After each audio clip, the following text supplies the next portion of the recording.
Kelembapan yang sangat tinggi memang itu sangat disukai oleh pertumbuhan jamur tiram, baik dari pertumbuhan primordi maupun dari pertumbuhan jamur tiram. Namun kelembapan yang sangat tinggi ini juga sangat disukai dengan hama dan penyakit. Jadi sahabat-sahabat jamur, jangan dianggap remeh, jangan dianggap sepele. Dengan kelembapan yang sangat tinggi, kita itu sudah bebas dengan hama yang penyakit. Ingat, hama dan penyakit ini sangat suka pada kelembapan yang sangat tinggi. Apa saja sih mas faktor-faktor yang dapat mengundang datangnya hama dan penyakit? Di video kali ini saya akan memberikan ilmu kepada sahabat-sahabat jamur faktor-faktor yang dapat mengundang datangnya hama dan penyakit. Namun sebelum saya melanjutkan video ini, bagi sahabat-sahabat jamur yang belum subscribe, silakan subscribe terlebih dahulu agar sahabat jamur itu tidak ketinggalan informasi-informasi terbaru dalam dunia seputar jamur tiram. Ya, apabila sahabat jamur itu backlog maupun jamur tiram Anda itu terkena hama maupun penyakit, biasanya itu akan mengalami gangguan, baik dari gangguan fisiknya ataupun dari gangguan backlog itu sendiri. Yaitu kalau gangguan fisiknya biasanya jamur tiram itu dimakan oleh serangga. Kalau gangguan dari backlognya biasanya itu miselium hilang. Apa saja sih mas faktor-faktornya? Yang pertama adalah yang dapat mengundang hama maupun penyakit, yaitu ujung backlog sahabat-sahabat jamur itu tidak dibersihkan. Jadi ujung backlog itu memang sangat penting untuk kita ketahui bos, karena ujung backlog itu mengandung datangnya hama maupun penyakit. Hama yang jelas, yang biasanya berada di pada ujung backlog yang kotor, itu biasanya hamanya itu hama semut. Jadi semut itu sangat suka pada tempat-tempat yang sangat kotor. Jadi apabila di ujung backlog itu sudah banyak semutnya, biasanya di bagian bawahnya backlog yang ada semutnya itu biasanya jamurnya itu akan kotor. Apabila jamur itu akan kotor, biasanya itu tidak disukai sih oleh konsumennya ataupun pengepulnya itu, sehingga yang terjadi adalah kerugian yang sahabat-sahabat jamur alami. Jadi terus yang kedua, biasanya itu terjadi datangnya hama kecil-kecil tuh kayak gurem tapi besar. Tidak tahu tuh apa tuh, coba silahkan komen di bawah apa itu namanya. Biasanya itu menempel pada ujung backlog ataupun dari ujung jamur, biasanya tuh hama tersebut itu. Kalau saya sebut sih disebut dengan mimik biasanya, kalau saya tidak tahu kalau di daerah sahabat-sahabat jamur itu apa. Itu juga salah satu faktor datangnya hama tersebut. Kalau ini sangat-sangat jahat sekali. Karena apa?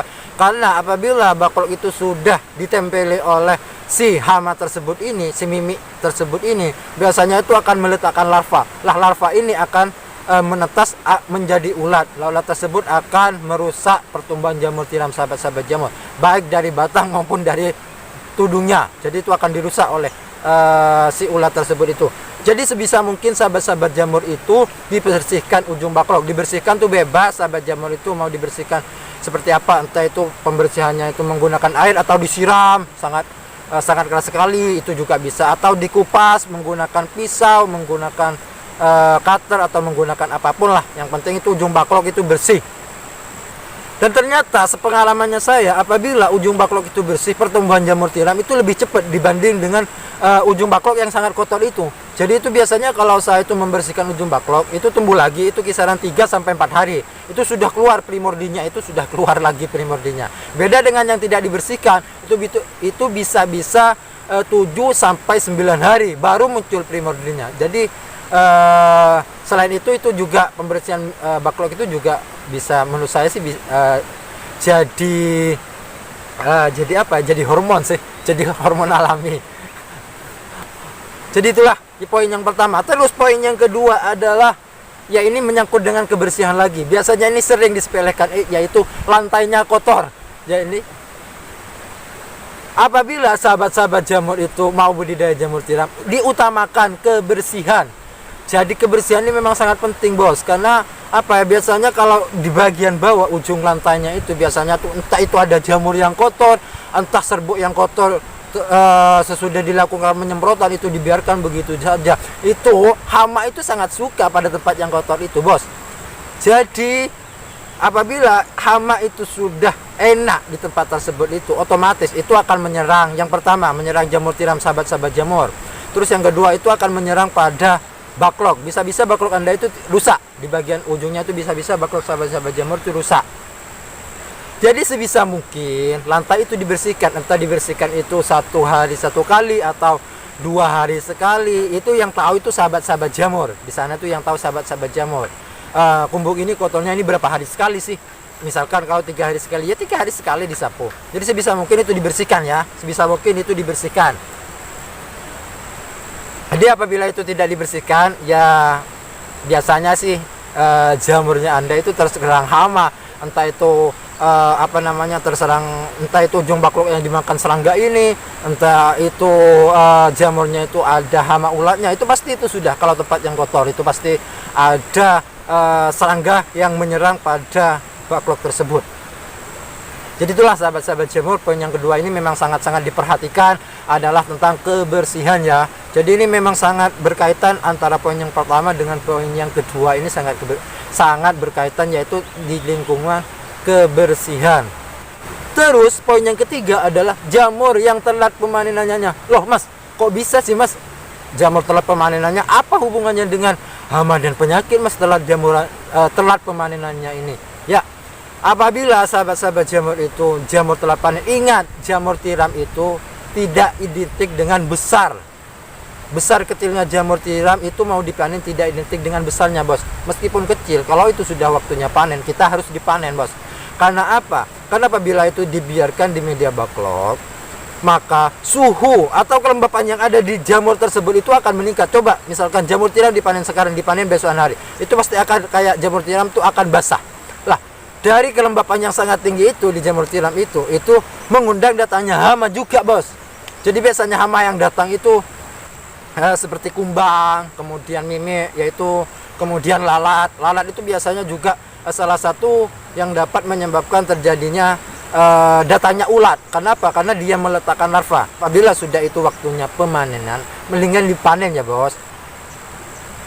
Karena apa? Karena baklok Anda itu sudah produktif, sudah bagus. Jangan sampai dirusak dengan jamur tiram itu yang tidak dipanen. Jadi lah itu dampaknya tuh sangat besar terhadap pertumbuhan selanjutnya. Bisa-bisa baklok Anda itu tidak akan tumbuh kalau itu dibiarkan begitu saja bos. Poin yang keempat adalah baklok yang rusak itu tidak dibuang. Jadi ini memang saya alami ini sering diabaikan oleh sahabat-sahabat jamur. Ini khususnya bagi para pemula yang tidak tahu ini sering mengalami hal seperti ini. Baklok yang rusak itu tidak dibuang, biasanya itu miselium itu hidup separuh atau miselium itu mati sehingga itu akan menjadi hitam. Lah, baklok yang rusak itu akan jadi tempat perkembangannya suatu hama bos, atau itu akan jadi rumahnya hama bos. Jadi apabila baklok itu tidak dibuang, maka baklok yang akan produktif itu siap-siap diserang oleh hama yang menetap di baklok yang rusak itu sendiri.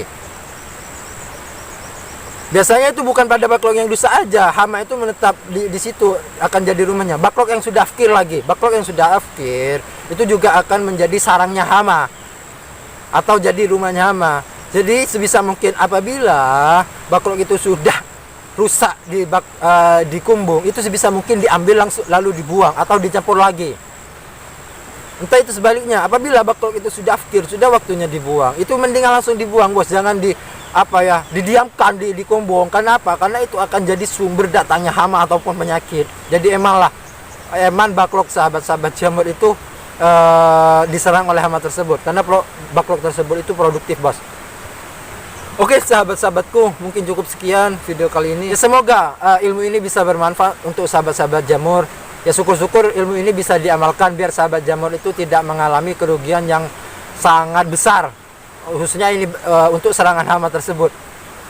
Oh ya sahabat jamur, apabila sahabat jamur ini ada yang mau ditanyakan, silahkan komen di bawah sini ya, silahkan komen di bawah sini. Dan apabila Anda belum subscribe, silahkan subscribe terlebih dahulu biar sahabat jamur itu tidak ketinggalan informasi-informasi terbaru dalam dunia seputar jamur tiram. Sampai jumpa di video saya selanjutnya, masih dalam dunia seputar jamur tiram. Salam pemuda tani.